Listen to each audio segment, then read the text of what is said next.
Well, it's a little walleye future so bright we got to wear shades, or maybe it's just because of the yellow quarter zip.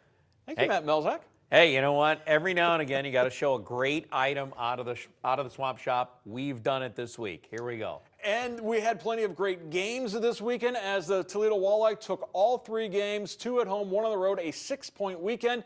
Let's start with Friday night. Brandon Hawkins continuing to amaze. He talks about a coin slot goal. We saw that in the 3rd period when he roofed one. Yeah, no question about it. And I likened it to he used his off-speed game because, I mean, you look at the first goal, 5-hole on the ice, second goal, backhand, top shelf. You want to talk about a guy that just has so many tricks in his bag. And I think a couple years ago during a shootout, I called him the man of a million moves. And he really has so many different things in his repertoire. He's like the, like Shohei Ohtani when he's throwing, has 7 different pitches to throw at you. You're like, what in the world, what am I seeing here? And it's the same thing for him. He just sets up goaltenders. He reads them so well in different situations. He had Brett Brochu fooled twice, completely fooled both times. And that's a sign of just an unbelievable hockey mind and IQ.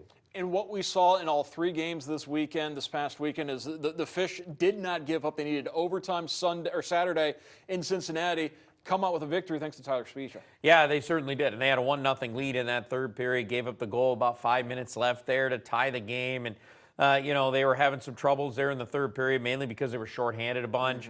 And it just felt like they could never get into a nice rhythm. And the overtime kind of gave them a clean slate. And they were the better team in OT. It took them a while to win it, but they finally did and got that monkey off their back a little bit, as they've won 2 out of the last 3 times they've been in OT.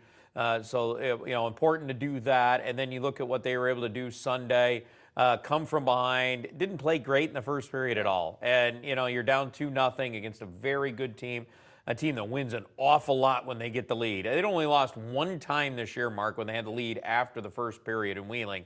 And yet Toledo not only turned the table on them, they got it done and kind of ended up making it look worse than it was. It was really basically a 4-3 game.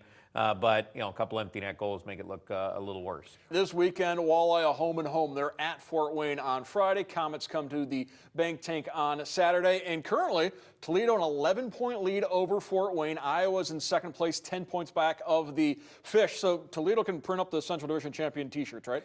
Well, let's hold off there. There's still a little ways to go, but you are inside of 30 games. The math gets very difficult for those teams. If Toledo were to have a good week this week against the Fort Wayne Comets, especially against Fort Wayne, because there's just not a lot of matchups the rest of the way. Remember, these teams are only playing, surprisingly, only 8 times this year. So those times dwindle down. That's why this is an important weekend, because it gives you a chance to put a little length between you and Fort Wayne. We know Fort Wayne's going to be there. They're going to be a playoff team. You're probably going to end up having to see them at some point in the postseason, and they're a good hockey team.